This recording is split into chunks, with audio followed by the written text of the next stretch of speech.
Well, in the Sunday evenings that I've been here, and obviously it's a little while since I last came, we've been exploring or trying to answer the question, do I believe? And we've been diving into John's Gospel because John's Gospel is the place above all other places in the Bible that speaks about believing. And as we've looked at John's Gospel, we've discovered that believing is the first thing to do, the only thing to do, the obvious thing to do, the thing that John did and the thing that he wants us to do.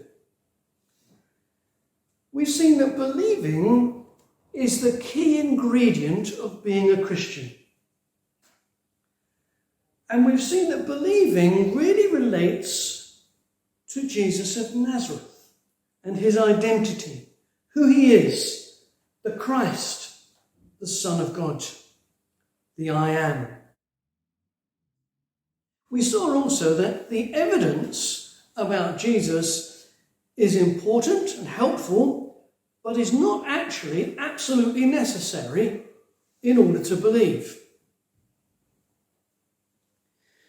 Now, for many, the idea of believing is actually quite difficult. And it's difficult because believing seems abstract. What is believing? What is it? Is it possible to define believing? And maybe you're one of those people who's struggling with that, and you're asking yourself the question, well, if I can't really define believing, well, do I believe? Maybe that's you. And maybe there are times when you kind of oscillate between saying to yourself, well, I think I believe. Sometimes you say, I'm sure I believe. And then other times you go to the opposite extreme and you say, I'm not sure. In fact, I'm fairly sure that I'm deluding myself and that I don't believe at all. And sometimes we can get into this place and it's deeply distressing because it brings to us a conflict inside, an internal conflict where we kind of go from one extreme to the other, and we kind of go backwards and forwards, and we're never quite sure where we are.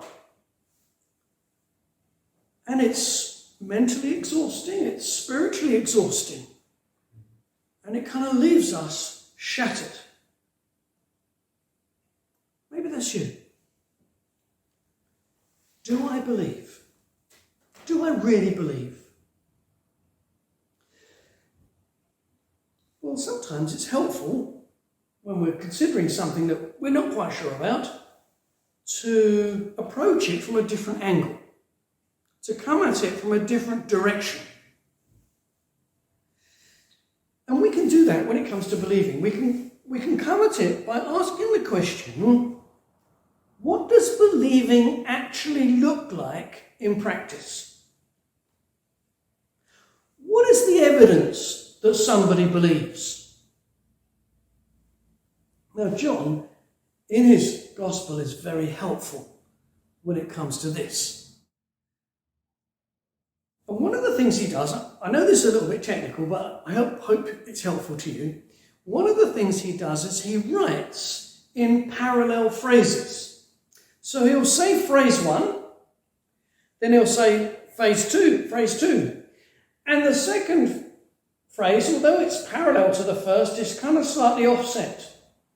And the reason he does so is because phrase 2 is helping to explain phrase 1 and to enlarge upon it and expand upon it. So we could illustrate. We could say, the Principality Stadium is a landmark in Cardiff city centre. Phrase 1. Phrase 2, the 74,000-seater sporting venue is run by the Welsh Rugby Union. Now, what have we done? We've made 2 phrases and we've expanded on the Principality Stadium so that we now know it's a 74,000-seater sporting venue. Can you see there's two parallel things going on, and one of them is explaining the other? So we get a bit more understanding. Now, John does that 3 times in his gospel in relation to believing.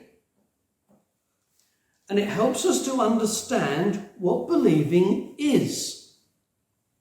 And I want us this evening to explore the first of these parallel phrases. And it's found in the first chapter of John's Gospel and verse 12, where John writes, "But as many as received him, to them he gave power to become the sons of God, even to them that believe on his name." What's John doing here? He is equating believing with receiving. Now, if we're going to understand the impact of what John is saying, we need to see the context in which he sets it in verses 10 and 11. And in a sense, this is quite a negative context. John comes to us with something pretty negative in order to accentuate the positive of verse 12. So if you like, in order to see the glory of the stars, we need to get the darkness of the sky. And that's what he does. The darkness of the sky is verses 10 and 11. So, let's follow John's argument. We're asking the question, do I believe? And the subsequent question is, what does believing really look like in practice? So, first thing then, which is negative. Rejecting is the opposite of believing. Rejecting is the opposite of believing. He, that's Jesus, verse 10, was in the world, and the world was made by him, and the world knew him not. He came unto his own, and his own received him not. Now, John wants us to understand this background in order to understand believing. Because what he's doing is contrasting believing with 2 forms of not believing. So what are the 2 forms of not believing? Well, in verse 10, it is ignorance. Ignorance. John is telling us that when Jesus came into the world, he came into his own world. It was his world. It belonged to him. He made it. Jesus, when he came into the world, understood the intricacies of the world and the way the world worked. He fully understood it. He made it. And John's Gospel begins with a very clear statement of the fact that he made it. All things were made by him. And if you haven't quite got it, and without him was not anything made that was made. So the positive and the double negative.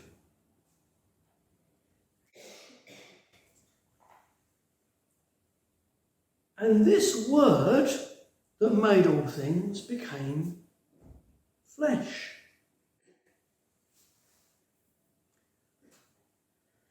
Jesus Christ is the originator of light and life and all things.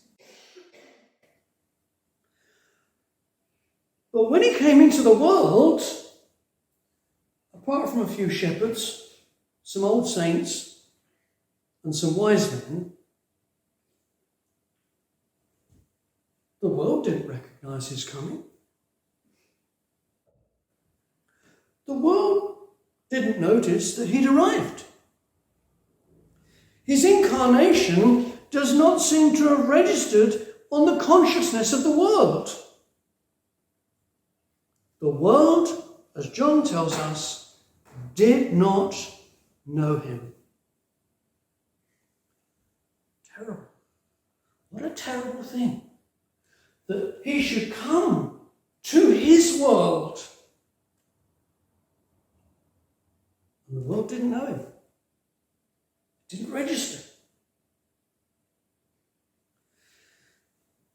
But although that ignorance is bad, it's nowhere near as bad as what follows in verse 11. There's a second form of not believing is in verse 11. He came unto his own, and his own received him not. The second outworking of not believing is rejection. You see, while Jesus came into the world in a general sense to all the world, he came much more specifically in a very definite national, cultural and religious setting. He came to his own. Now, if we're going to understand the significance of those words, his own, we need to turn to the 19th chapter of John, where John uses the same phrase. John is describing Jesus hanging in agony on the cross. And as he hangs there, he sees his mother heartbroken in front of him. And he sees his friend, John, the disciple whom he loved. And he says to his mother, "Behold your son." And he says to his disciple, "Behold your mother." What does it say? And from that hour, that disciple took her unto his own. His own. Now the translator has added the word home, just to give it some English sense. His own. His own home. And what John is saying here in chapter 1 is that when Jesus was born to that humble Jewish virgin, Jesus was arriving in his earthly home. He was arriving where he belonged. He was arriving in that setting in which he was at home. And while all the nations belong to God, God's eyes were very specifically on Israel. Israel was precious in God's sight. Hear God speak. Chapter 19 of Exodus, verse 5, "And ye shall be unto me a kingdom of priests and an holy nation." Verse 5, "Now therefore, if ye will obey my voice indeed and keep my covenant, then ye shall be a peculiar treasure unto me above all people, for all the earth is mine." God is saying, all the earth's mine, all the people are mine, all the nations are mine. But there's something very special and precious about you.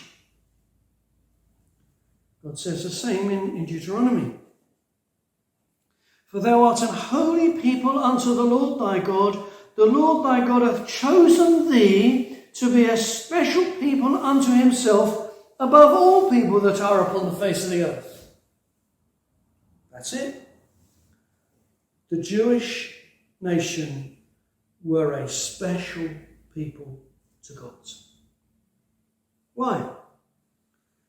They were promised to Abraham by God. They were purchased from Egypt by God. They were privileged in receiving the revelation of God and of his character. They were privileged in receiving the law of God. They were privileged in receiving the vast quantity of the promises of God. They were privileged in being selected to be the instrument of bringing the blessing of God to the nations. They were privileged because to them was promised the Messiah of God.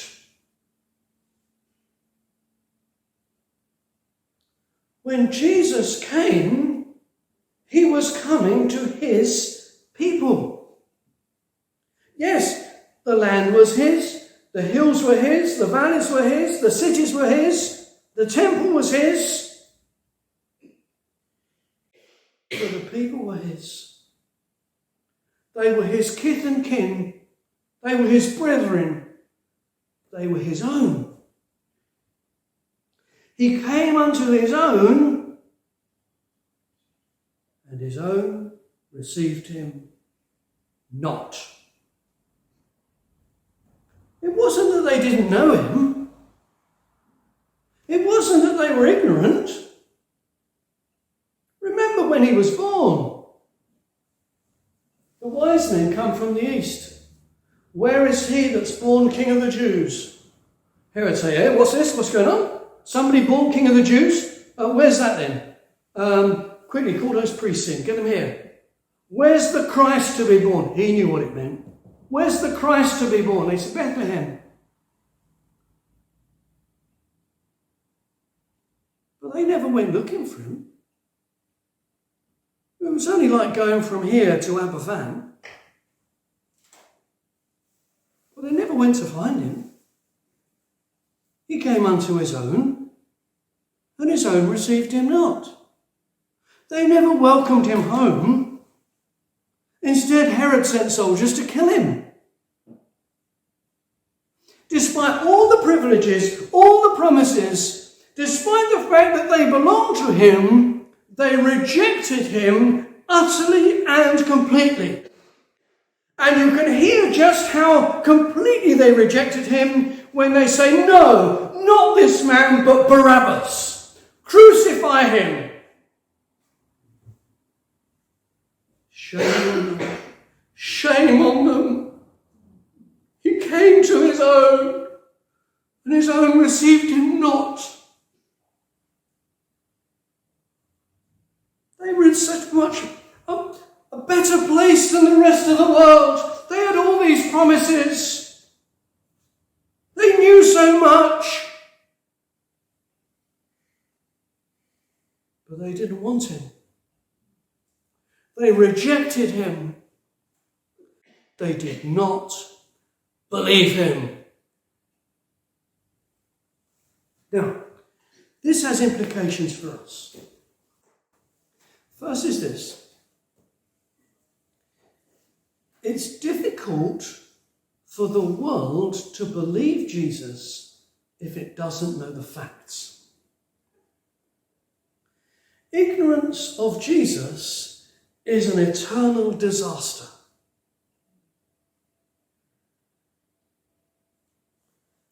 Tell me, do you know the facts? I'm sure that most of you know the facts very well.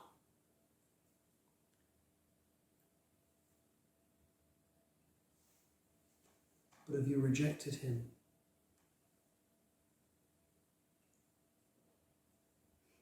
You know, it's possible to be fully acquainted with all the facts and still to reject Jesus. And knowing the facts and rejecting Jesus is the most shameful thing to do. Would we be right in saying it's an unforgivable sin? Listen to Jesus. Woe unto thee, Chorazin! Woe unto thee, Bethsaida! For if the mighty works which were done in you had been done in Tyre and Sidon, they would have repented long ago in sackcloth and ashes. But I say unto you, it shall be more tolerable for Tyre and Sidon in the day of judgment than for you. And thou, Capernaum, which art exalted unto heaven, shall be brought down to hell. For if the mighty works which have been done in thee had been done in Sodom, it would have remained unto this day. But I say unto you that it shall be more tolerable for the land of Sodom in the day of judgment than for thee. What's Jesus saying? He says, Bethsaida, Chorazin, Capernaum, you have been been so privileged with the facts. You have seen my miracles. You have heard my voice. You know who I am. But you don't want me. And if I'd done for you, if I'd done that in Sodom, they would have believed.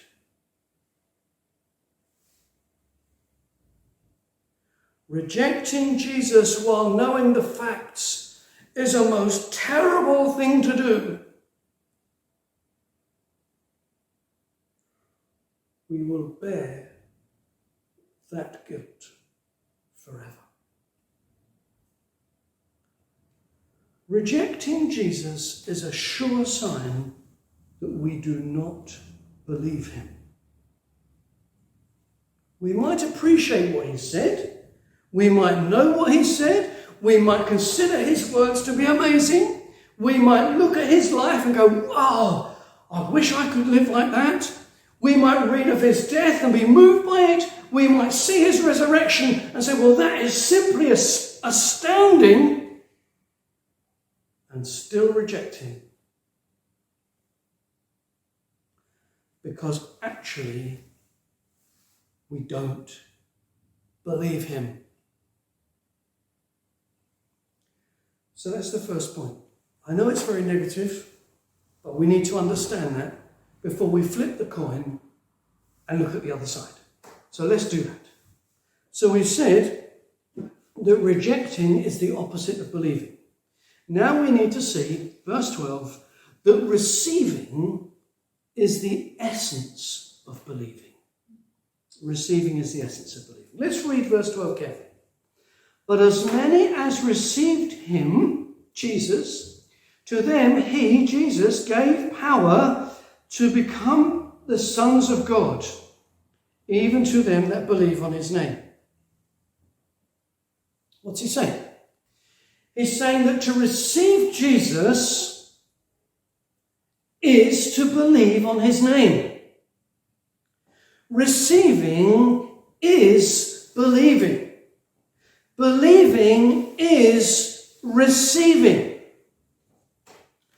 And therefore, if we want to come at it from another angle and say, what does believing look like? Well, let's ask this question. What does receiving look like? Because we're seeing the same thing, just called something different. So what might we receive? Well, we might receive information. I don't know whether you're the sort of person that loves information. Watch the news or whatever it is, you're kind of feeding yourself with information.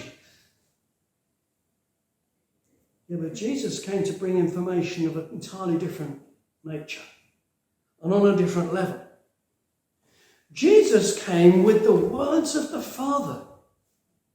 Jesus came with the revelation of the Father. Jesus came to bear testimony to everything that he had heard and seen and received from the Father. That's how he puts it to Nicodemus in chapter 3. He says, Verily, verily, I say unto thee, we speak that we do know, and testify that we have seen, and ye receive not our witness.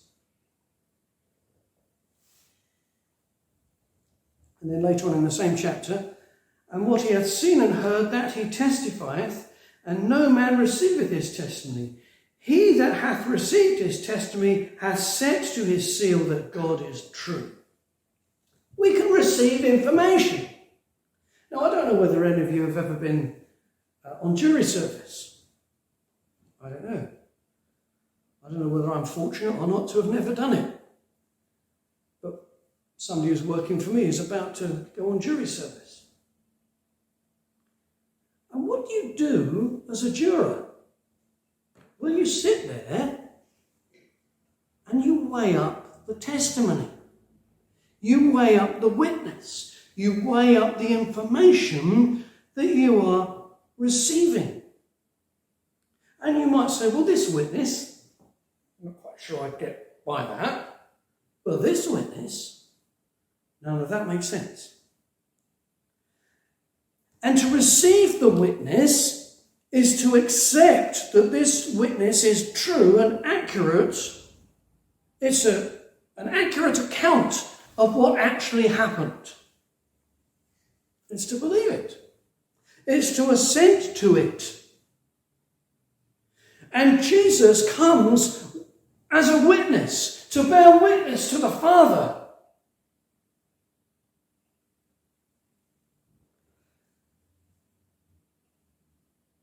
Now, at the bottom of many a person's insecurity about whether they believe is this: a basic failure to accept the Bible's testimony about Jesus. You know, the liberal scholars of the late 1800s, early 1900s have much to answer for. I fear for them on the day of judgment, for the damage they have done to the church. What did they do? They sowed doubts. They sowed doubts. They sowed doubts. They questioned. They sowed doubts. They questioned. What's the result? Well, there are many in our churches who have no idea whether they can believe the testimony that the Bible has to Jesus. Is it true? Can we believe it? Is it authentic? Tell me, have you received the testimony of the Bible about the person of Jesus? Have you received it? Information. Next thing we could receive is gifts. We receive information, we receive gifts. And John presents Jesus to us as a gift. For God so loved the world that he gave his only begotten Son. A gift. A gift. Now let's imagine tomorrow morning your doorbell rings at 10 o'clock. Or if you're sleeping in a bit, let's make it 10:15. 10:15. The doorbell rings, and you go to the door, and there's the man from Interflora with a big bouquet of flowers. It's a gift. Somebody has had you in their heart and thought, I know, I'll send whoever it is a gift. And the gift arrives. And what do? Well, you stretch out your hands and you take it in. And when you take it in, you go inside, and if it's bouquet of flowers, you put it in a vase and you put it in the pride of place. On the coffee table, on the mantelpiece, on the dining room table, wherever it is, you put it there because it's going to give you joy. But the one thing you don't do with the man from Interflora is start digging in your pocket for your purse to pay him. Because it's a gift. You simply take it in. And the Bible is insistent that Jesus is a gift.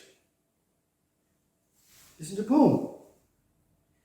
Speaking of Jesus, thanks be unto God for his unspeakable, indescribable gift.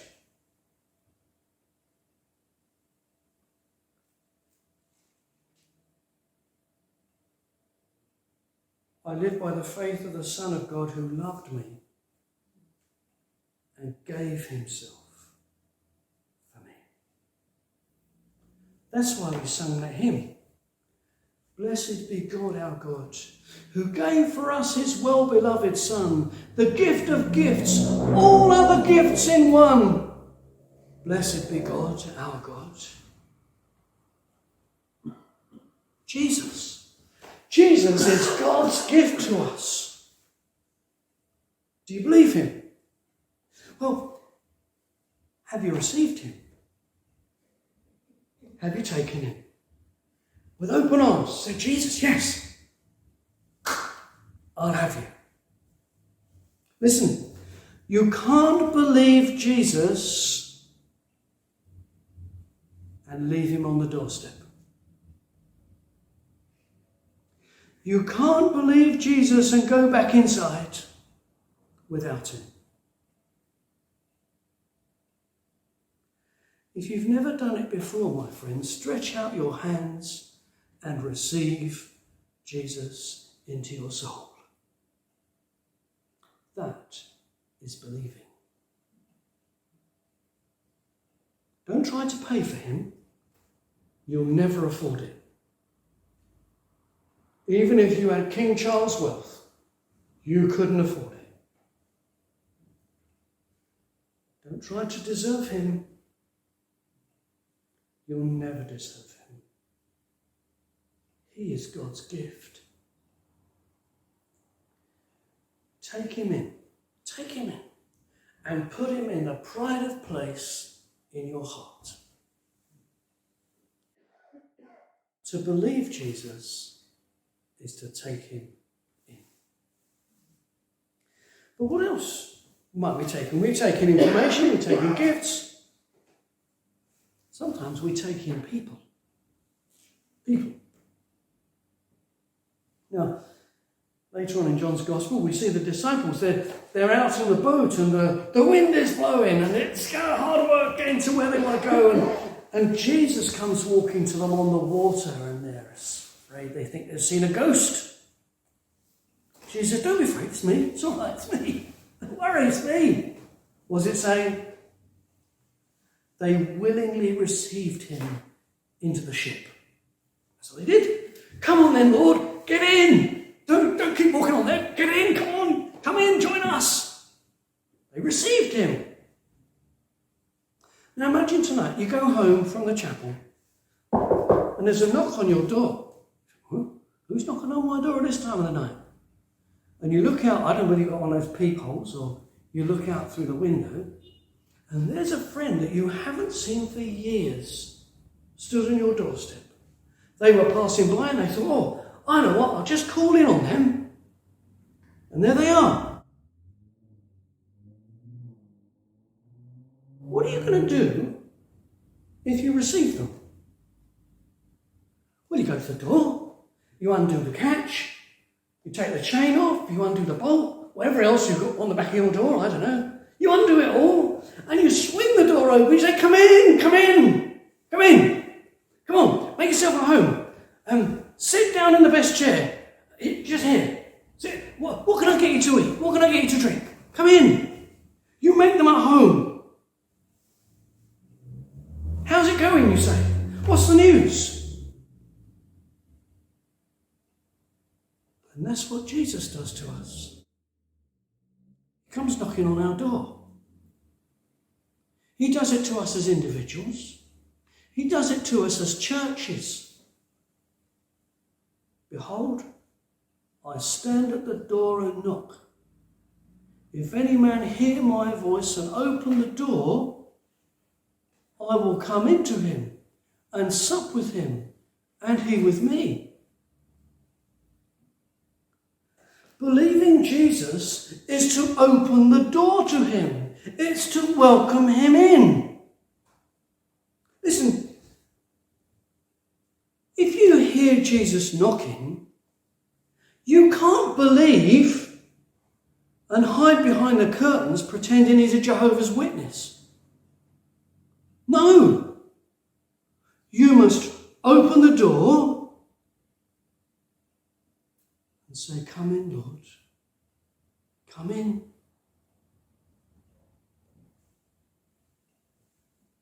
Have you done that? Have you?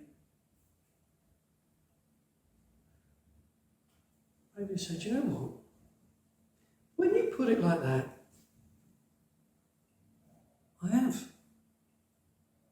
I have opened the door to Jesus. I have welcomed him in. I have given him pride of place. You know what that means, don't you? That means you believe. That's what it means. You do believe after all.